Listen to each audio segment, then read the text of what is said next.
C'est l'heure de notre second débat tout de suite. Évidemment, il nous emmène, comme je vous le disais en titre, en Chine. Dimanche, le 20e congrès du Parti communiste chinois s'est ouvert sur un tonnerre d'applaudissements pour le secrétaire général Xi Jinping. Il est en route pour un 3e mandat et montre sa force, notamment à propos de la petite île voisine de Taïwan. Fabien Riquer.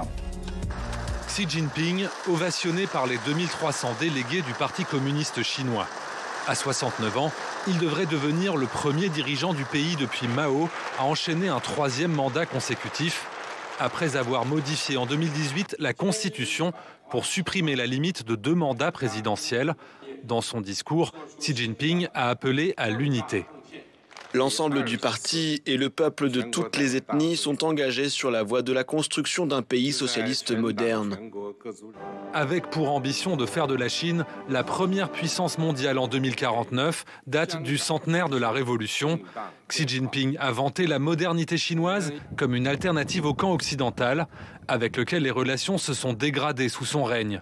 Principal allié de la Russie de Vladimir Poutine, en compétition commerciale avec les États-Unis, Xi Jinping a dénoncé les ingérences étrangères dans le dossier de Taïwan, laissant planer la menace d'un recours à la force. La résolution de la question de Taïwan est l'affaire du peuple chinois lui-même et elle doit être résolue par le peuple chinois seul. Nous œuvrerons avec la plus grande sincérité et les plus grands efforts pour une réunification pacifique de Taïwan, mais nous ne renoncerons jamais au recours à la force. Sur le plan intérieur, Xi Jinping doit pourtant faire face à un ralentissement de la croissance chinoise et au mécontentement suscité par sa politique zéro Covid. Fait rarissime, en marge du Congrès, une banderole dénonçant le régime a été accrochée à ce pont de Pékin avant d'être rapidement retirée. Le Congrès doit se poursuivre à huis clos jusqu'au 22 octobre, après quoi le comité central désignera la nouvelle équipe dirigeante, avec à sa tête, sans nul doute, le désormais tout-puissant Xi Jinping. Le pouvoir de Xi Jinping, voilà ce dont on débat tout de suite avec mes invités. Elvire Fabry, bonsoir, bienvenue. Vous êtes chercheuse senior à l'Institut Jacques Delors, rapporteur de l'étude « Construire l'autonomie stratégique de l'Europe face à la Chine ».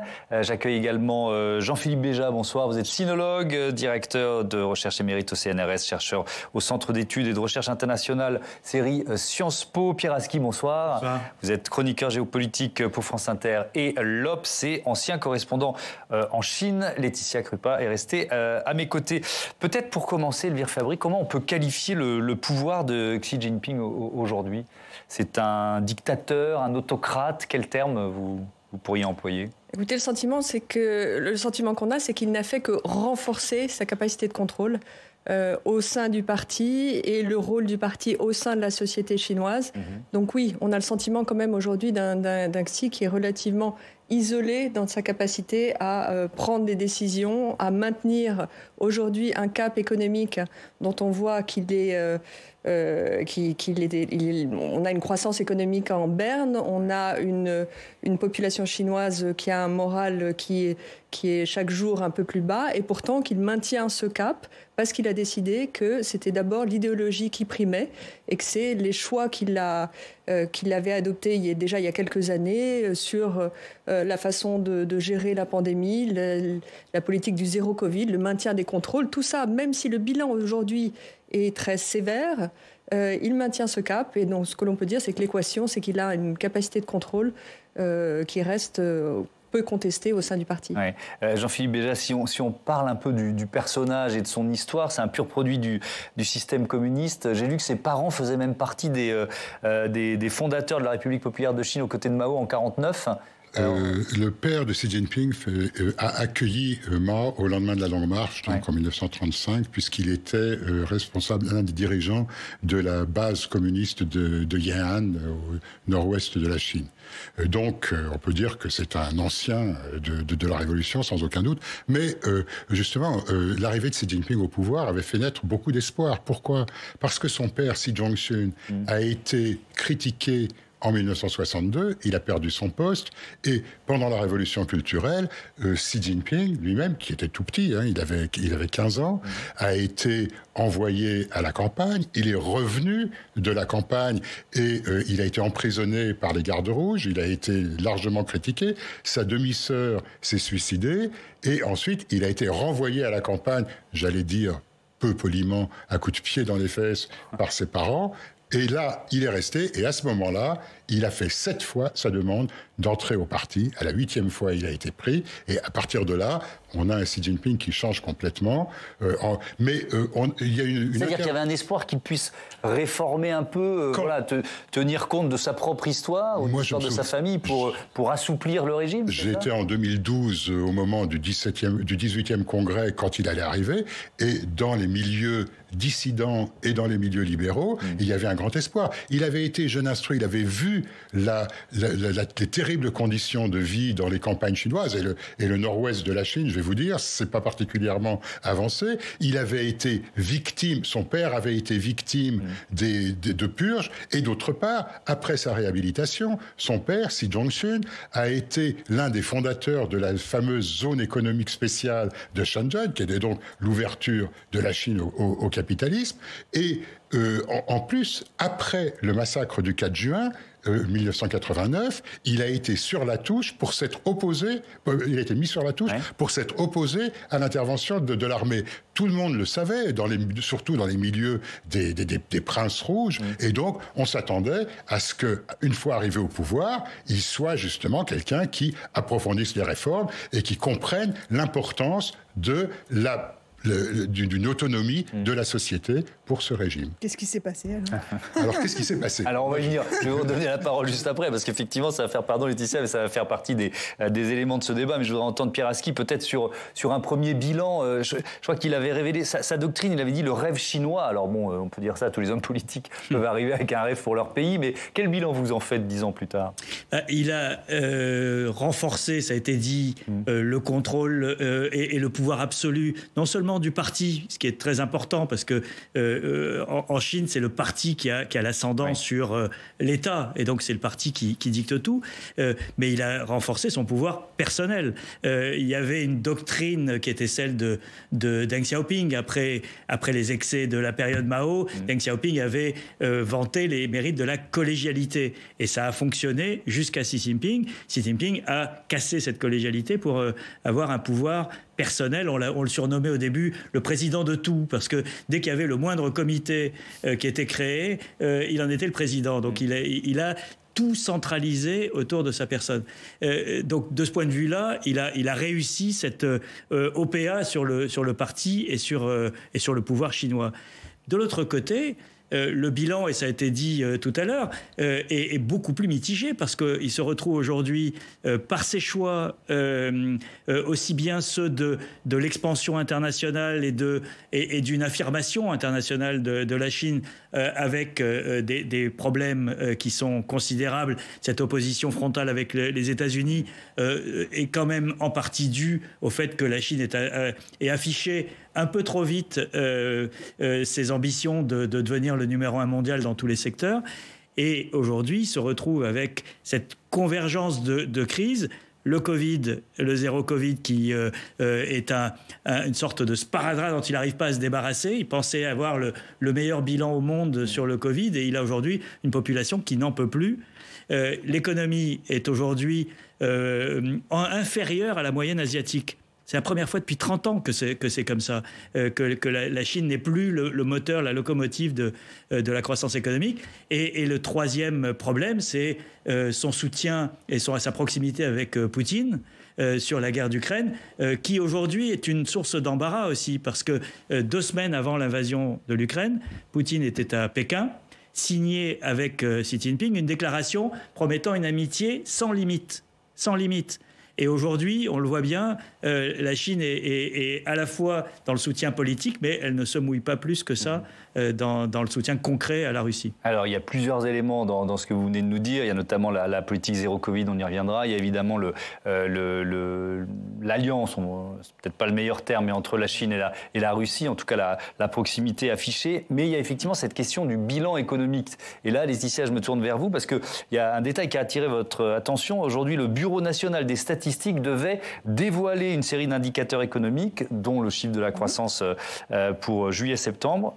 Ça a été reporté. Pourquoi ? Oui, et c'est surprenant, Thomas, parce que c'est la deuxième fois en très peu de temps que Pékin repousse sine die l'annonce de ces chiffres. Vendredi dernier, la Chine avait déjà reporté, sans donner de raison, la publication des chiffres du commerce pour le mois de septembre.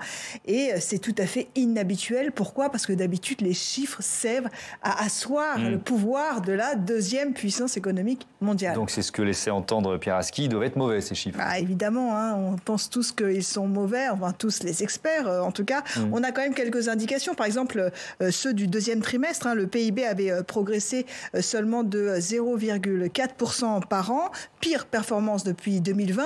Et puis il y a aussi, par exemple, les chiffres des douanes chinoises, où on voit que l'économie tourne au ralenti. Les importations, les exportations ont connu au mois d'août un net ralentissement. Alors, il y a un groupe de 12 experts qui ont été rassemblés pour essayer comme ça d'imaginer quels seraient ces chiffres.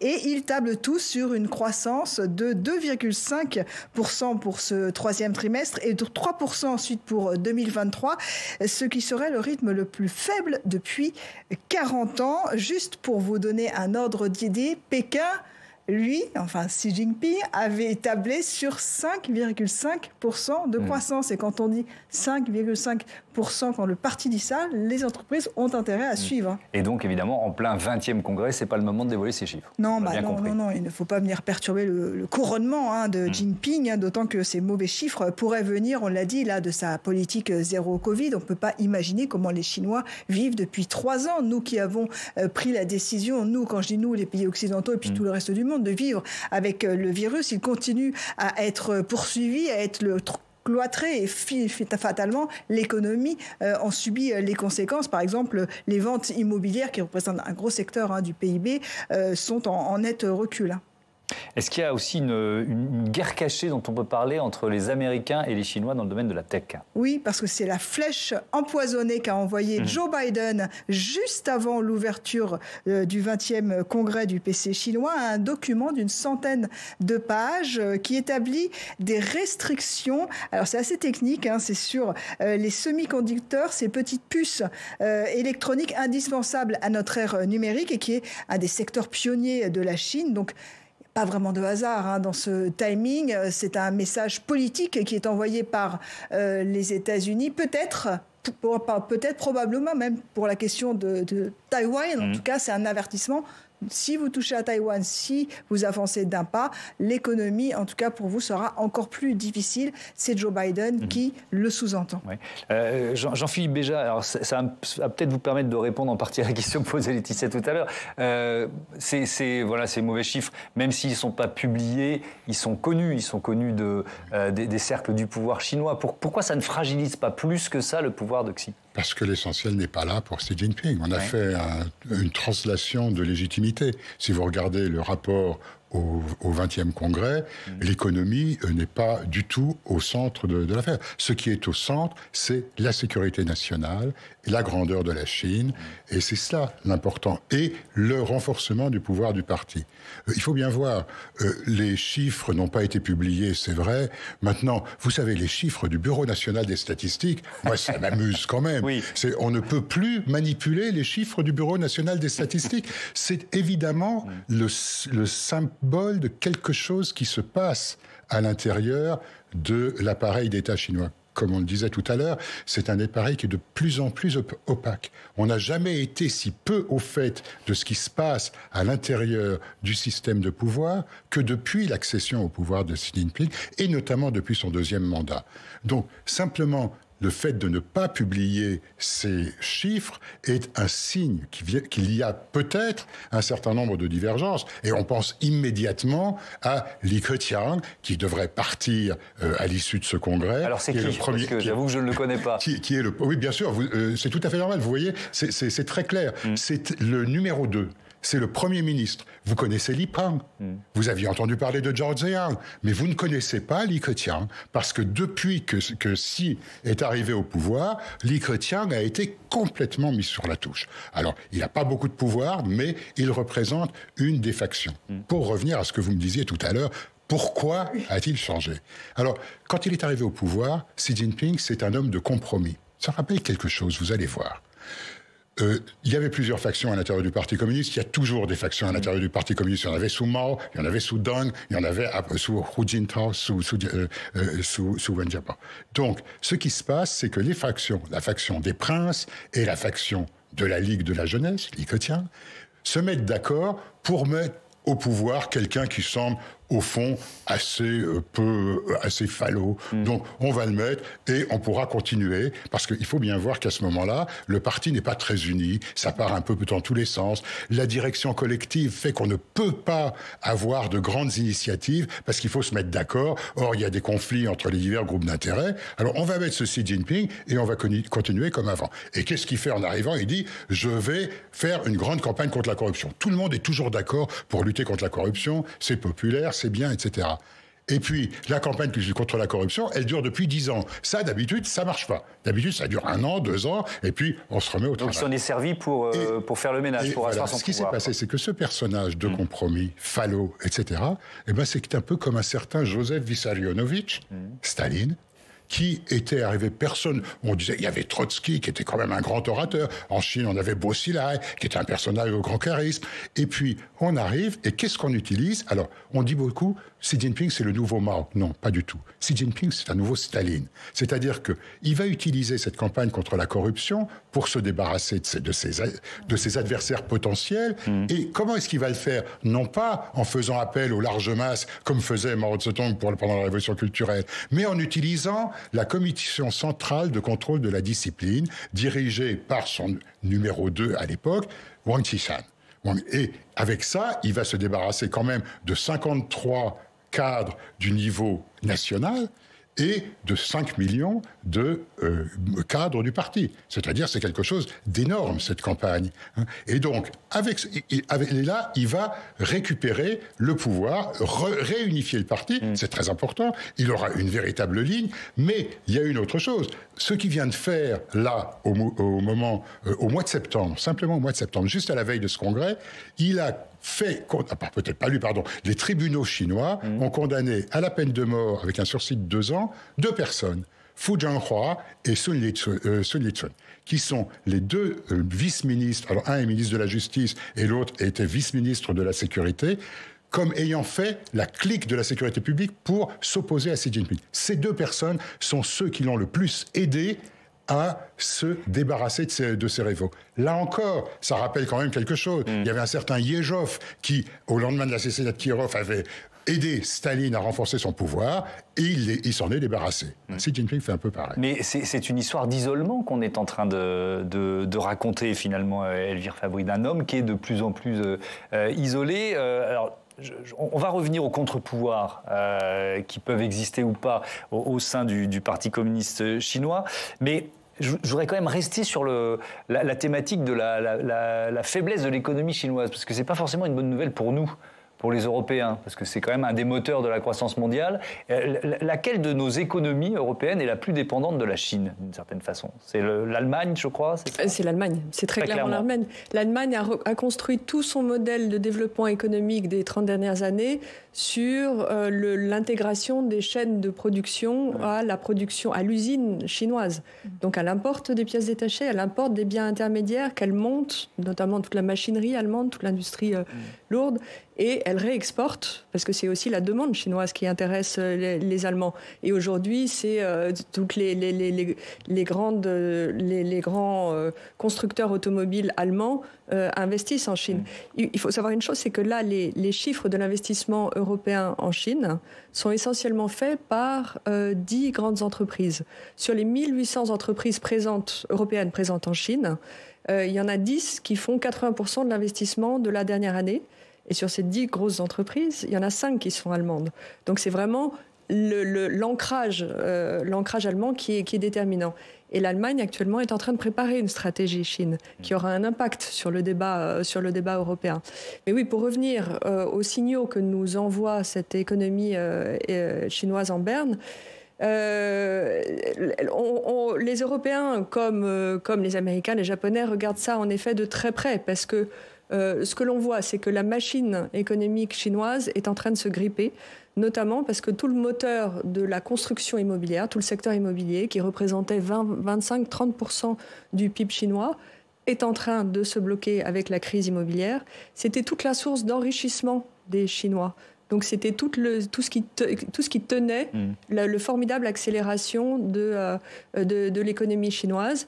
Et que par ailleurs, alors que Xi Jinping a décidé de dépendre moins de ces importations de produits venant du reste du monde, mais au contraire d'accroître la dépendance des pays tiers, il commence à y avoir là une conscience plus aiguë des problèmes de dépendance stratégique, dépendance excessive à des produits spécifiques chinois.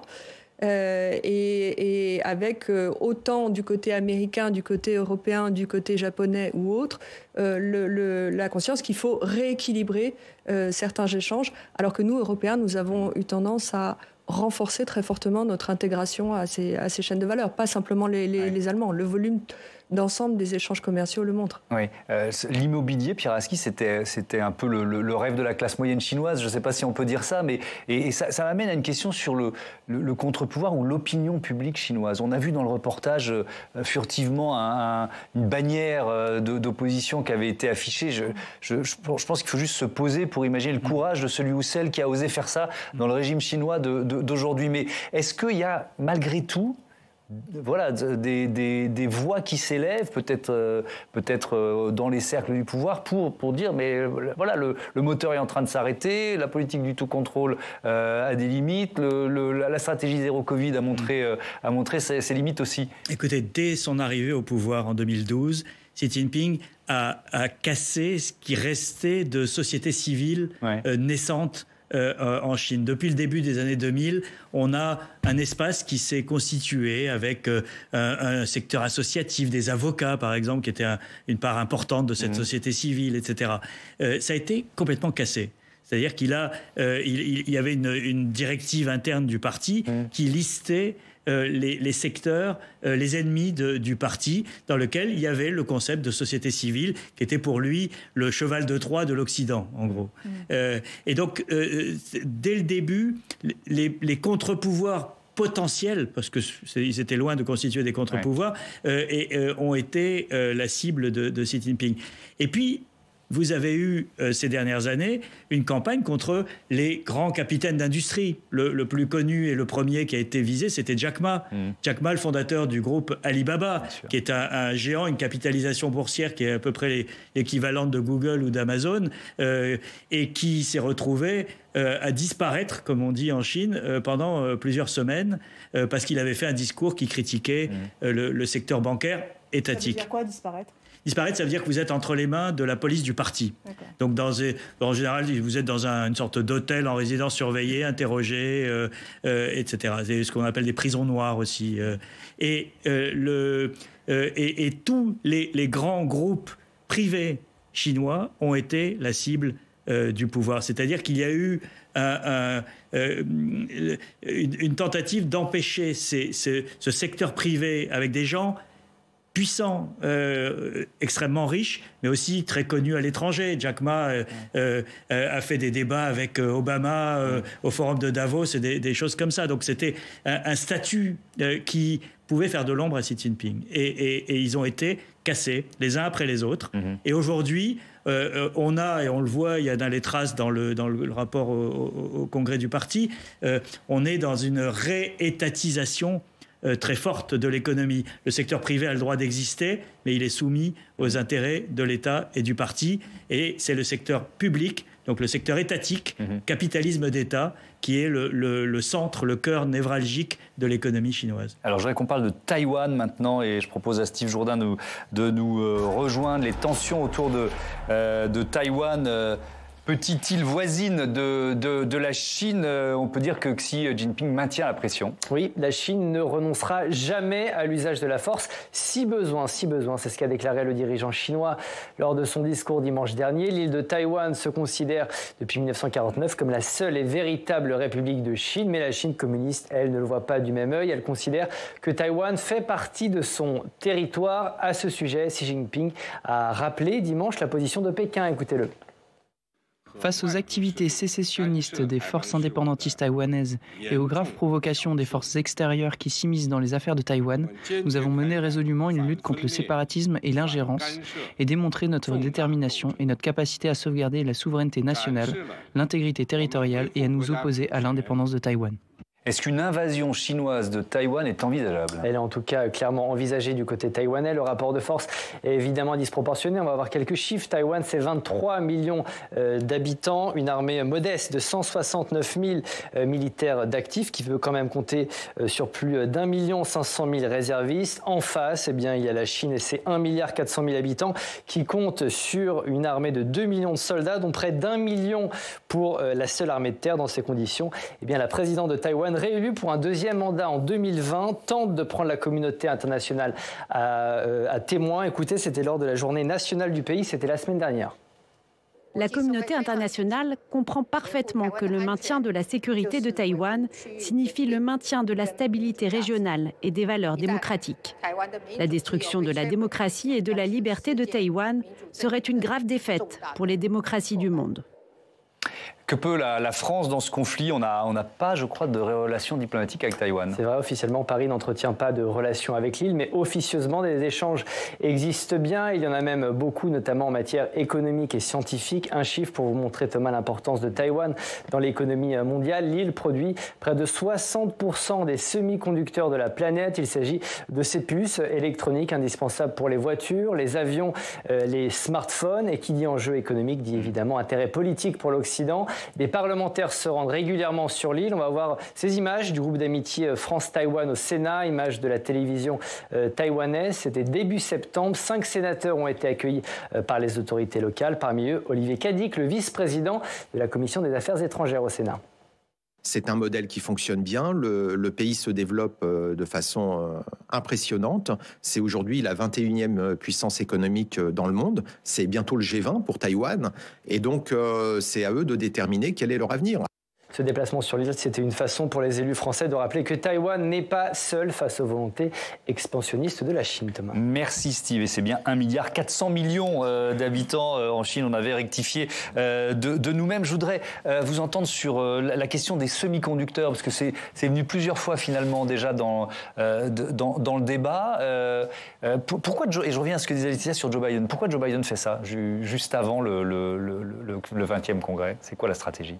Là, c'est clairement une façon de chercher à déstabiliser, à envoyer un signal très fort, très offensif, surtout qu'il faut préciser que là, le gouvernement américain a appelé en un soir, avec une échéance tombant à minuit le soir même, à ce que tous les citoyens américains qui travaillent d'une façon ou d'une autre pour des entreprises chinoises sur des technologies liées aux semi-conducteurs donnent leur démission instantanément, sans quoi ils perdaient leur nationalité américaine.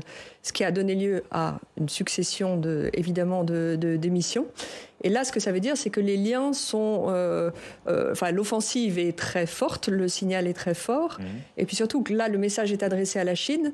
Mais ce que l'on voit, c'est que les États-Unis sont déjà en train de monter en pression vis-à-vis de leurs autres partenaires pour qu'ils s'alignent sur cette stratégie. Et l'objectif, là, c'est d'empêcher que la Chine fasse des progrès dans ce secteur en matière de semi-conducteurs, alors qu'elle a pour le moment une capacité de production de 5% de ses besoins, elle s'est donné un objectif d'ici 2025 de monter en puissance à 25%, mais que la capacité d'innovation qu'elle a reste encore relativement limitée. Et c'est cette espèce de sas que les États-Unis aimeraient pouvoir créer en essayant de contenir plus généralement l'essor de l'économie chinoise à travers cet enjeu des semi-conducteurs qu'on retrouve maintenant dans toutes les technologies. Et on voit qu'aujourd'hui, c'est une question aussi que se posent les Européens pour essayer de diversifier leur approvisionnement et renforcer leur propre capacité de production.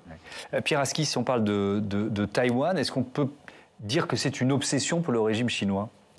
C'est une blessure non refermée, puisque en 1949, lorsque Mao prend le pouvoir à Pékin, il y a le petit bout, le village d'Astérix de la Chine qui résiste, et c'est là que se réfugie Chiang Kai-shek avec l'armée défaite dans la guerre civile chinoise. Et pendant 2 décennies, on a une volonté de Mao de prendre Taïwan et une volonté de Chiang Kai-shek de reprendre la Chine. Parce qu'il faut quand même se mettre dans cet esprit que Chiang Kai-shek est arrivé à Taïwan en pensant qu'il allait reconquérir le continent, qu'il attendait son heure. Et c'est pour ça qu'aujourd'hui, c'est très difficile à comprendre, mais les gens qui sont au pouvoir à Taïwan et qui s'appuient aujourd'hui sur un sentiment majoritaire dans l'île ne veulent plus reconquérir la Chine. Ils veulent qu'on leur laisse la paix. Oui. Et il y a un sentiment taïwanais qui a remplacé un sentiment chinois. Quand vous demandez, il y a des sondages qui sont faits régulièrement sur comment les gens se définissent. Aujourd'hui, 80% des Taïwanais se disent d'abord taïwanais. Auparavant, ils disaient taïwanais et chinois ou chinois. Aujourd'hui, il y a un sentiment majoritaire qui est de prendre le large. Et un des éléments déclencheurs de cette prise de distance, c'est évidemment ce qui s'est passé à Hong Kong. Parce qu'à Hong Kong, la Chine s'était engagée à ce système qu'on appelait un pays de système. Donc, vous êtes dans la République populaire, mais vous avez votre autonomie pendant 50 ans. Vous avez vos institutions, votre liberté d'expression, votre parlement, votre justice indépendante, etc. Au bout de 25 ans, la Chine s'est assise sur ce traité et elle a normalisé, comme on dit, la société hongkongaise aujourd'hui. À toute vitesse, en plus, à une vitesse phénoménale, avec une loi sur la sécurité nationale qui est aujourd'hui le verrou de Hong Kong. Ça a permis à la réélection de Tsai Ing-wen, la présidente de Taïwan, parce qu'elle n'était pas forcément en très bonne posture. Et il y a eu un raz-de-marée pour elle, parce que les Taïwanais se sont dit, mais c'est ça les promesses chinoises, puisque la Chine propose à Taïwan le même principe, un pays de système. Vous revenez dans la mère patrie, et vous pouvez garder vos institutions démocratiques si ça vous fait plaisir. Bon, personne n'y croit aujourd'hui à Taïwan, et c'est une partie de l'enjeu. Mais il y a une sorte d'enjeu national existentiel qui a été exacerbé par les dirigeants chinois depuis longtemps. Xi Jinping y a ajouté une couche supplémentaire en disant, il ne l'a pas répété dans ce discours-là, mais il l'avait dit dans un précédent discours, on ne peut pas se permettre de renvoyer de génération en génération la solution du problème de Taïwan, ce qui voulait dire qu'il allait la régler de son vivant, ou en tout cas pendant son passage au pouvoir. Lequel passage au pouvoir est aujourd'hui prolongé aussi longtemps qu'il est en vie, mais c'est là qu'il y a une équation un peu compliquée. Moi, personnellement, je ne crois pas à une invasion proche de Taïwan. Je pense que la stratégie chinoise est que Taïwan tombe comme un fruit mûr. D'où leur colère chaque fois que des délégations politiques vont à Taïwan. Nancy Pelosi évidemment. Plus que les sénateurs français, soyons modestes. Ça n'a pas eu le même impact international, c'est sûr.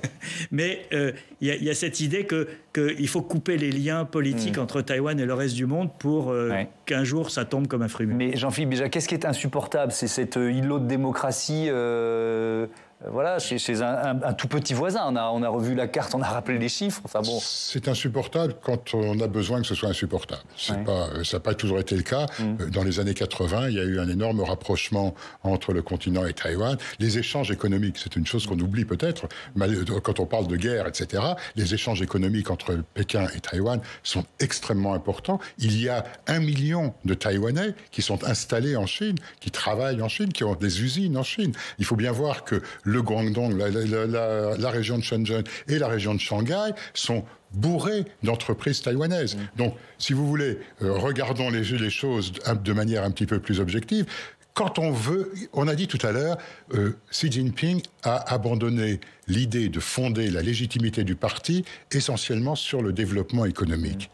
Donc, sur quoi est-ce qu'ils le font ? Faire de la Chine un pays prospère. Le vieux rêve chinois, alors là, c'est pas le rêve chinois de Xi Jinping, c'est le rêve chinois de toutes les élites chinoises depuis la guerre de l'opium, en tout cas depuis la guerre sino-japonaise de 1895. Alors donc, qu'est-ce qu'il faut ? Eh bien, il faut que ce soit une Chine unie. Pour que la Chine soit forte, elle doit être unie. Qu'est-ce qu'on fait quand on veut mobiliser le nationalisme ? On dit, il faut récupérer Taïwan. Alors, l'histoire, quand on nous dit et nous ne renoncerons pas à la force militaire, comme si c'était quelque chose qui, depuis la guerre de l'Ukraine, donc devient quelque chose d'énorme et de tout à fait nouveau dans la politique chinoise. Regardez tous les discours de tous les secrétaires généraux du Parti communiste chinois depuis 1949. Nous ne renoncerons jamais à la force pour récupérer Taïwan. Donc, si vous voulez, aujourd'hui, c'est un moyen de mobiliser le nationalisme, le patriotisme, comme dit Xi Jinping, dans une grande lutte. Et puis d'autre part, il y a la question de la sécurité nationale. Alors, les étrangers qui ont déjà cassé complètement Hong Kong, qui ont utilisé Hong Kong pour déstabiliser le régime chinois, eh ben, ils continuent, comme ils ne peuvent plus le faire à Hong Kong, ils le font à Taïwan. Là, vous mettez les guillemets du discours officiel, là, on l'a bien compris. Oui. Dans la réalité, ce qui se passe, c'est que à Hong Kong, par exemple, quand on a fait des sondages auprès des moins de 25 ans, il y en a 2% qui s'identifient à la Chine, qui se disent chinois. 2%. Alors que le rêve de Deng Xiaoping, c'était que la génération née après 1997 serait patriotique. Or, c'est le contraire qui s'est passé. Le Parti communiste chinois fait peur. Il fait peur aux gens à Hong Kong et il fait peur aux gens à Taïwan. Comme le disait très justement Pierre Aski, Tsai Ing-wen doit à la politique de Xi Jinping à Hong Kong sa réélection. Elle était en très mauvaise posture en 2019, et elle a été réélue. Donc aujourd'hui, si vous voulez, il faut mobiliser le nationalisme, alors contre les minorités qui sont en train de disrupter, comme dit notre président, l'unité nationale de la Chine, et contre les Taïwanais, qui sont en fait une base avancée des Occidentaux pour mettre un terme à la montée en puissance donc, de la Chine. Ils n'enverront jamais Taïwan parce qu'ils s'en serviront comme un objet pour justement que les Chinois soient patriotes. Alors, never say never. Ne dites jamais, jamais. C'est les modalités qui peuvent en effet être variées. Et comme le disait Pierre Aski, il peut y avoir en effet une offensive militaire, il ne faut pas exclure le scénario, mais ça peut être aussi un scénario de blocus économique. Et ce que l'on voit dans les manœuvres de ces dernières semaines, à la fois maritimes et aériennes autour de Taïwan, c'est que finalement, ce scénario de blocus qui permettrait d'assécher, si je puis dire, un peu à la fois alimentairement et en matière d'énergie, les approvisionnements énergétiques Taïwan, pourrait déjà suffire à accueillir le fruit qui serait un peu plus facile à prendre.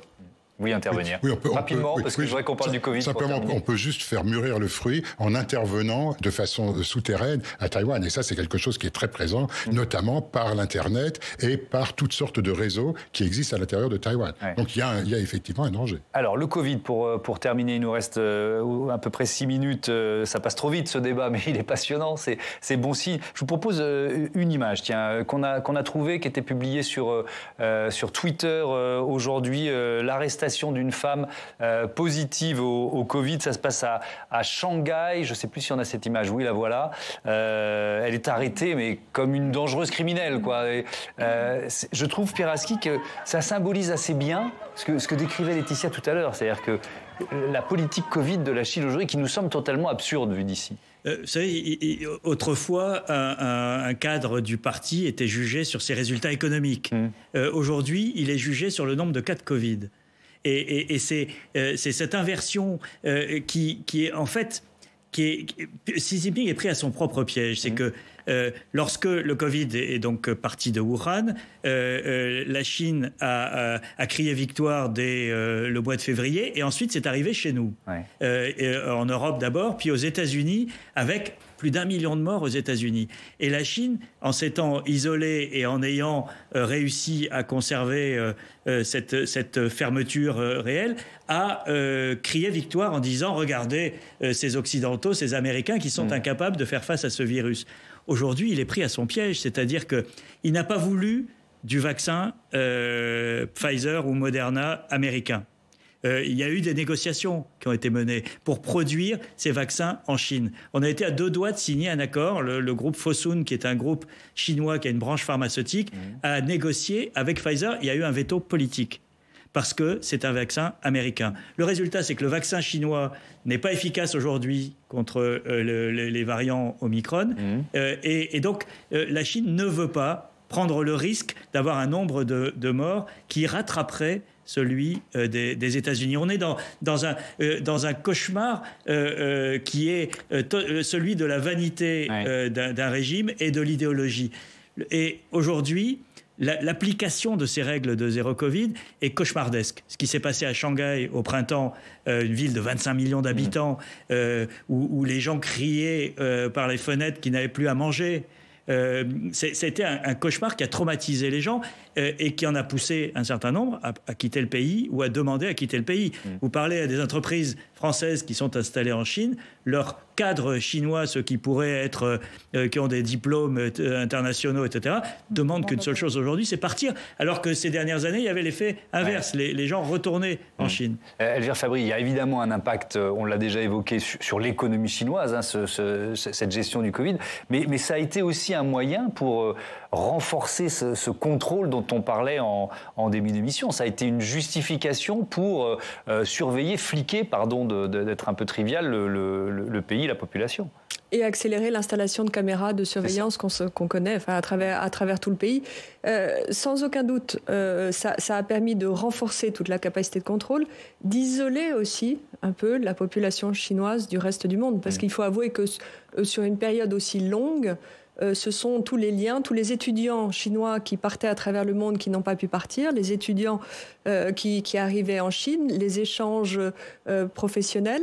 Et on voit que c'est une distanciation aujourd'hui qui se sent dans les perceptions et qui a...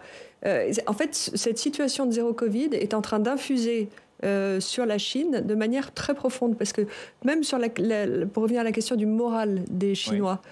Le simple fait qu'ils ne puissent pas circuler, se rencontrer, a des incidences sur le nombre de mariages et sur la démographie, alors que la Chine a appelé à faire plus d'enfants et a un vrai problème de vieillissement de la population. Les femmes ne veulent plus faire d'enfants. Elles sont tellement pessimistes sur l'évolution du pays qu'aujourd'hui, on voit chuter complètement les naissances. Et ça s'accélère pendant cette période de zéro Covid. Ouais.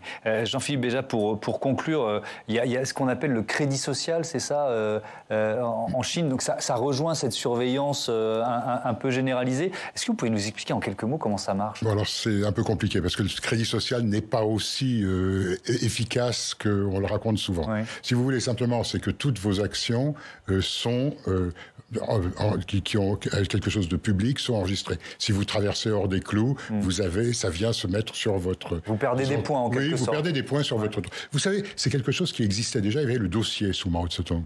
Et dans son dossier, on avait toutes les actions qui étaient inscrites. La différence, c'est qu'aujourd'hui, on a quelque chose qui est modernisé. On a la technologie. Vous savez, Wei Jingsheng, en 1979, demandait la 5e modernisation, la démocratie. Ce qui s'est passé, la modernisation, c'est celle de la surveillance qui a eu lieu. Et donc, aujourd'hui, vous êtes donc... tout ce que vous faites, si vous remboursez pas une dette, si vous écrivez... La personne qui a mis des banderoles sur le pont de Setrong, celle-là, elle a un très mauvais crédit social. Vous perdez des points. Et après, dans votre vie quotidienne, ça peut avoir des incidences. Vous pouvez pas acheter un billet d'avion, vous pouvez pas acheter un billet de train, moins voyager, etc. Alors, disons que ce n'est pas aussi centralisé qu'on peut le dire, mais il y a une volonté. Là, le Covid a été extrêmement utile pour ça, pour renverser cette surveillance. Et je crois que la surveillance, on est entré dans le totalitarisme du 21e siècle, dans le totalitarisme 2.0, et je crois que c'est quelque chose qui est extrêmement inquiétant. On a vu les Ouïghours, tout de même, les Ouïghours et les Khazars qui sont enfermés uniquement parce qu'ils sont ce qu'ils sont. Et aujourd'hui, la surveillance concerne l'ensemble des Chinois. Donc, justement, sera-t-il possible d'avoir des échanges ? L'offensive contre la société civile a été d'autant plus efficace qu'on est sous un système de surveillance pratiquement absolu. Mais juste un espoir, il y a toujours des trous dans la raquette. Eh bien, espérons-le. Merci beaucoup. Merci à tous d'avoir participé à ce débat qui était vraiment passionnant. Je vous dis à bientôt sur Public Sénat. Je vous donne rendez-vous demain, évidemment, pour un nouveau numéro de Sens Public, 18h, 22h. Et puis votre prochain rendez-vous politique dans la matinale, 8h du matin, Dominique Faure, la secrétaire d'État chargée de la ruralité, qui sera l'invité d'Oriane Mancini. Belle soirée.